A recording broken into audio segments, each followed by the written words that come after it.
The world reflects your faith in yourself. There is a hidden law of nature, often overlooked by the common man but mastered by the successful, that says, the world does not respond to what you want, it responds to who you are.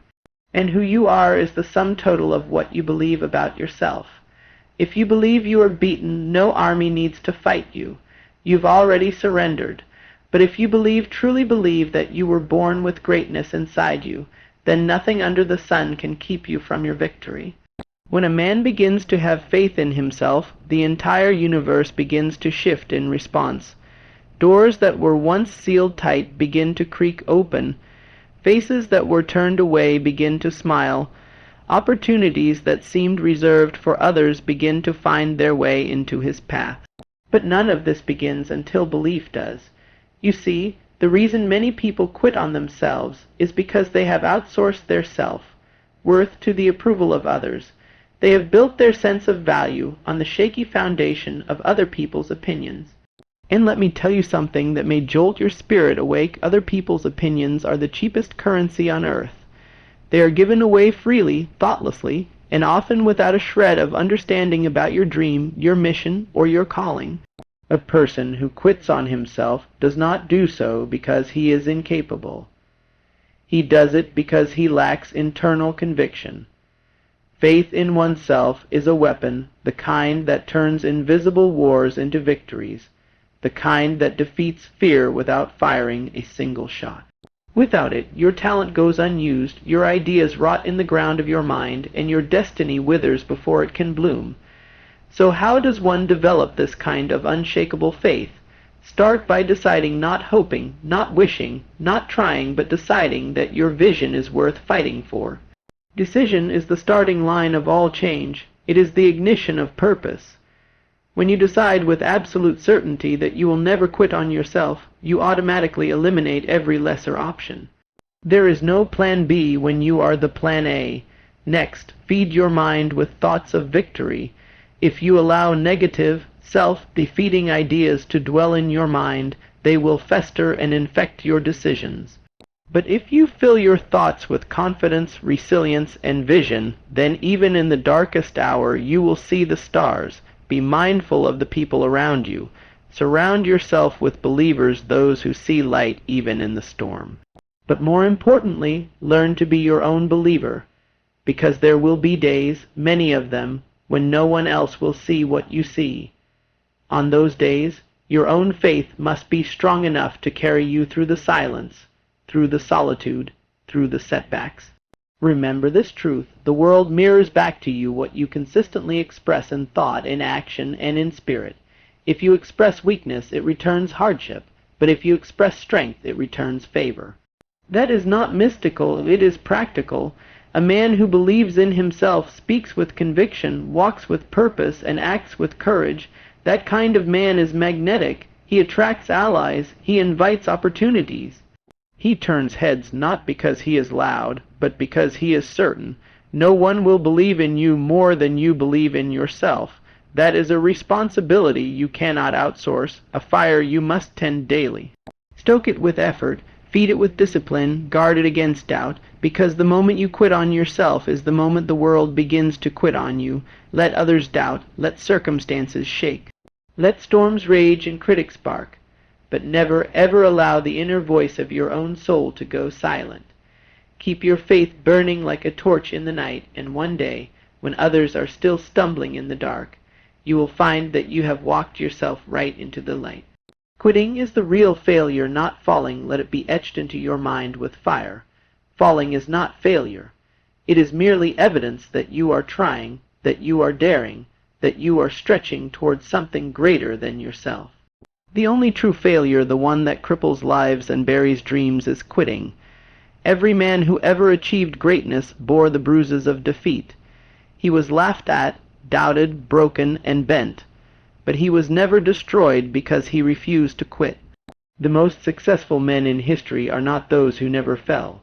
On the contrary, they are those who fell more times than the average man was even willing to try. What separates them from the rest is one simple but rare characteristic: resolve. Understand this truth, and your life will change. Every fall is a test. It asks you one question: how badly do you want what you said you want? The ground you land on is not there to keep you down. It is there to teach you how to rise. Each fall is a teacher, each setback a lesson. Every time life knocks you down, it is not the blow that matters, but the decision you make next. Do you lie there in defeat? Or do you clench your fists, steady your breath, and rise again? There are many who begin the journey of success with enthusiasm, but only a few finish it. Why? Because most people do not understand that failure is part of the price. They want reward without risk. They want triumph without trial. But that is not how success works. Success demands persistence. It demands that you stand up one more time than you fall. If you can do that, you will be unstoppable. What most call failure is simply a turning point, a fork in the road. One path leads to discouragement, doubt, and giving up. The other leads to wisdom, resilience, and eventual victory. Which path you take is a matter of choice, not chance.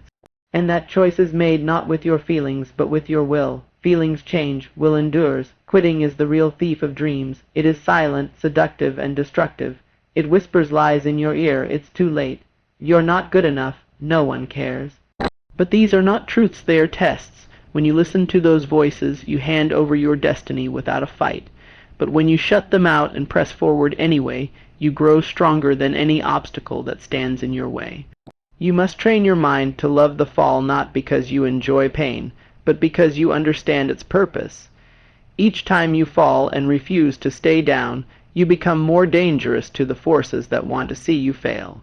You become a person of substance, a person of grit, a person whose character is carved out of granite, not molded from wax.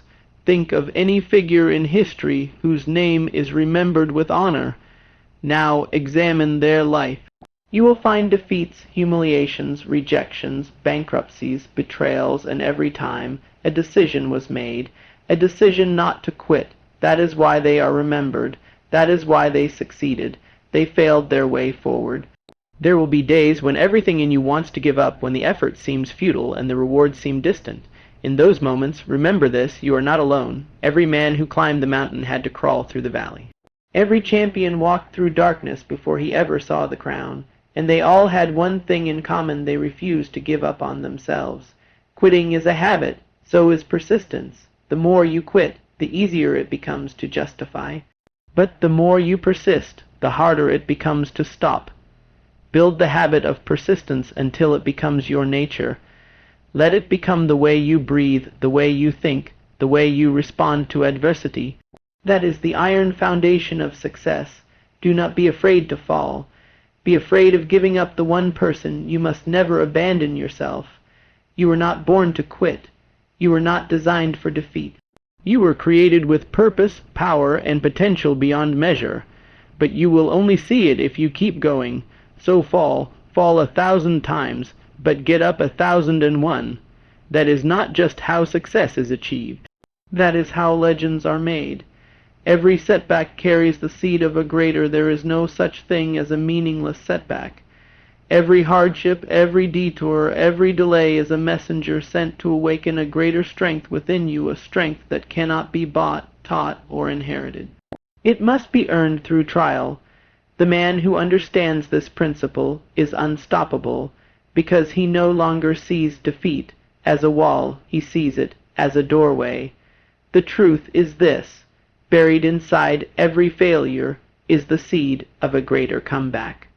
But the seed only grows if you choose to water it. Most people see the storm and curse the rain. They forget that rain nourishes the roots. What they call a breakdown is often a breakthrough in disguise. But only those who keep going long enough to reach the other side ever see that truth unfold. You must learn to look at your setbacks differently. Instead of asking, "Why is this happening to me?" ask, "What is this here to teach me?" That shift in mindset turns pain into power. It transforms chaos into clarity, because the secret that most never grasp is this: your comeback is not born in your victories. It is born in your lowest moment, when you have every reason to quit, but choose to rise instead. Let the world laugh, let critics mock, Let failure try to define you, but never forget it is often the man who is overlooked, underestimated, and doubted who returns stronger than anyone ever imagined. Not because he never failed, but because he turned his failures into fuel. Setbacks refine you. They strip away the illusion, the ego, the comfort. They reveal what you're really made of. When you lose the job, the deal, the relationship, the opportunity, it may feel like the end. But if you stay the course, you will see that it was actually a redirection. Something greater was being prepared for you, but you had to be shaped first. You cannot build a steel spine with silk conditions. You do not forge a lion's heart in a comfortable cage. Adversity is the furnace of greatness. Every man who has ever risen above the noise of mediocrity has been burned by it and blessed by it. The comeback does not begin when things get better. It begins the moment you decide to fight again. It begins when you get back up with fire in your eyes and say, "This is not how my story ends." That decision, made in silence, echoes louder than 1,000 speeches. The seed of a comeback looks like nothing at first. It hides beneath disappointment. It is wrapped in confusion. It often masquerades as defeat. But inside that seed is momentum, and if you nurture it with discipline, belief, and action, it grows into a force that even the strongest opposition cannot stop. You must learn to value the climb more than the summit. Why? Because what you become on the way up is worth more than anything you'll find at the top. The climb builds resilience. The climb deepens wisdom. The climb teaches you to trust yourself. And when the comeback arrives, you will not just be thankful for the victory, you will be grateful for the storm that made you who you are. There is no shame in being knocked down. The shame is in staying there. If your knees still bend and your lungs still breathe, you have everything you need to begin again. And when you do, remember, you are not starting from scratch, you are starting from experience. Every champion has scars. They wear them not with shame, but with honor, because they know without the pain, they would never have become the person capable of holding the prize. Your story will be no different, so rise from your setback. Look it in the eye. Thank it for the lesson, and then show it who you've become because of it. The world respects a comeback more than a clean record. Why? Because it proves something no resume ever could, that you have the heart of a warrior and the soul of a finisher. Your comeback is waiting. It is not far. It is just on the other side of one more step, one more push, one more day of refusing to quit. Don't bury the seed, water it, work it, and watch what grows from the very thing that tried to break you. Discipline is the bridge between dreams and reality. Every man has dreams. That does not make him unique. Every woman holds visions of a better life. That alone is not remarkable. What separates the few who live their dreams from the many who never do is not talent, luck, or even intelligence. It is discipline. Discipline is the unseen force that carries a dream across the canyon of delay, doubt, and distraction. It is the bridge between your current life and your potential life, and no one can build it for you. You must lay each stone with your own hands daily, relentlessly, without applause. Dreams are conceived in imagination, but they are built in repetition. It is not enough to want success. You must work for it, especially on the days when nothing in you wants to. That is the moment where discipline steps forward and demands that you rise, act, move not because it feels good, but because it must be done. You will never rise above the level of your daily standards. It does not matter how vivid your vision board is, how big your goals are, or how loudly you shout your affirmations. If your habits are weak, your future will be as fragile as your effort.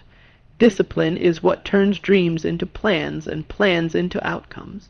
There is no success without sacrifice, and discipline is sacrifice, the deliberate exchange of comfort for growth, ease for excellence, pleasure for purpose. You cannot have both at the same time. You must choose the pain of discipline today or the pain of regret tomorrow. Most people don't fail because they don't have a dream.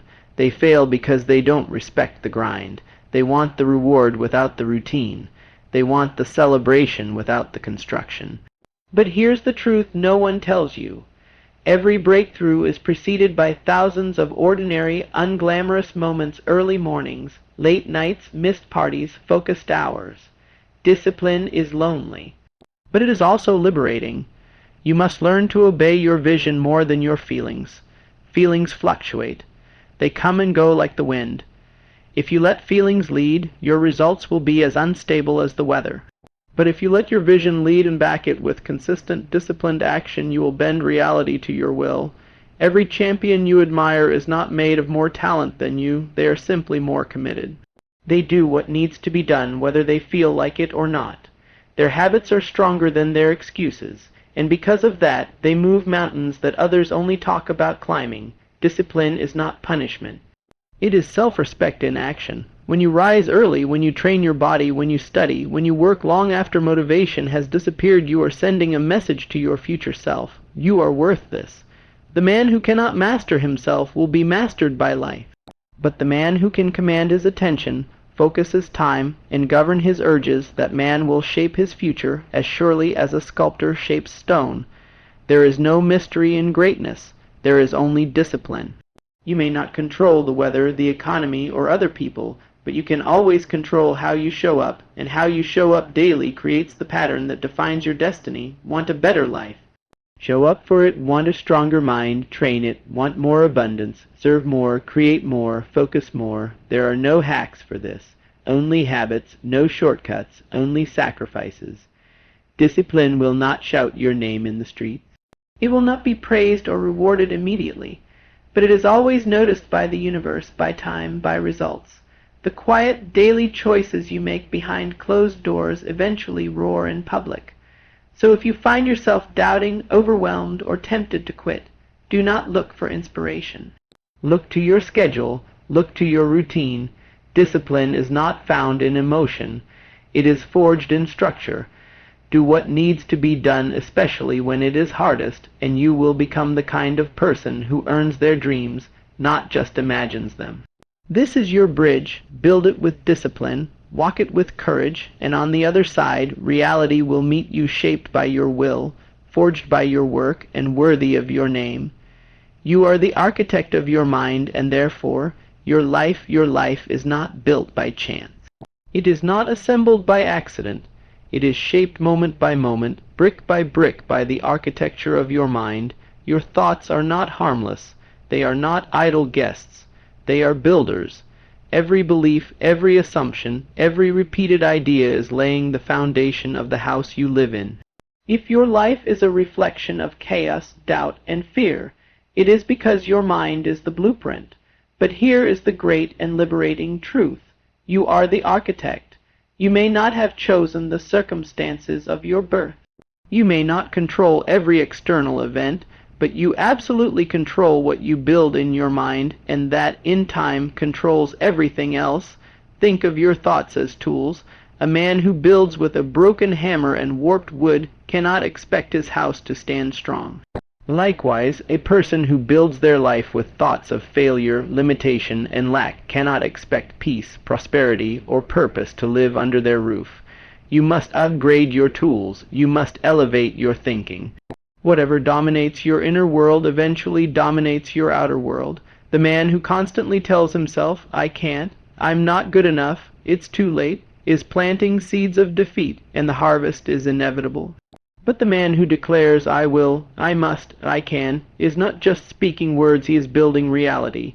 He is creating mental blueprints for success, and action follows thought like night follows day.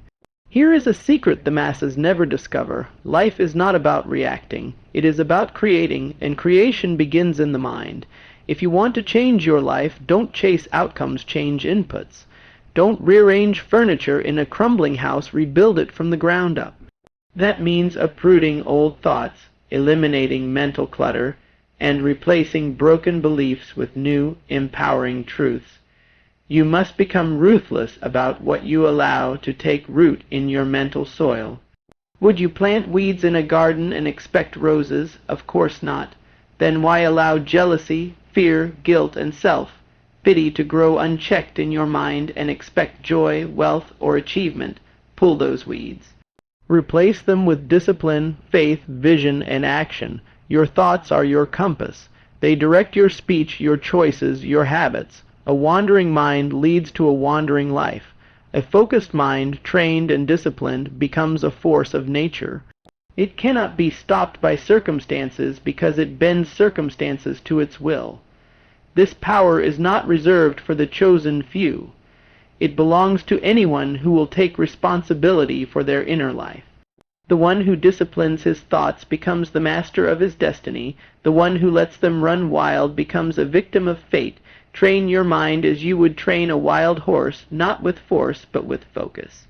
Feed it only what serves you. Read truth, speak life, visualize clearly. Affirm with conviction. Direct your imagination like a sculptor directs his chisel.